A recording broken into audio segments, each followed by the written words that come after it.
2025 প্রায় শেষ হতে আসলো। তো এই মুহূর্তে দাঁড়িয়ে আপনি যদি আমাকে জিজ্ঞেস করেন যে ভাই একটা লেসন আপনি আমার সাথে শেয়ার করেন যা কিনা আমার 2026টাকে গুছিয়ে দিবে, so here is the lesson.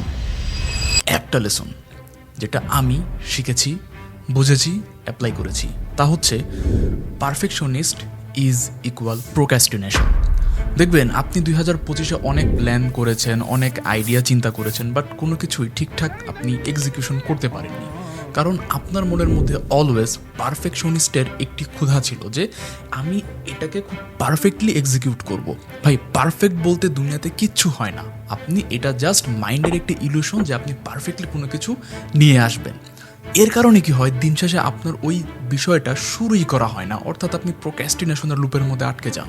দেখেন আপনার হাতে যে ফোনটি এখন দিয়ে আপনি আমার ভিডিও দেখছেন, এটি কিন্তু একটা টাইমে এতটা পারফেক্ট ছিল না, এখনও পারফেক্ট নাই আগামী 5 বছরের তুলনায়।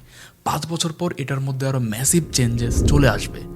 সো এই বিষয়টা আপনাকে কেন বললাম, 26 সালে আপনি নিজের প্রতি নিজে একটা বিষয় নিয়ে আসেন যে আমি যাই করি না কেন কোনো কিছু পারফেকশন বা কোনো কিছু পারফেক্ট করার জন্য আমি ওয়েট করব না, আমি বিষয়টাকে এক্সিকিউশনে চলে যাব।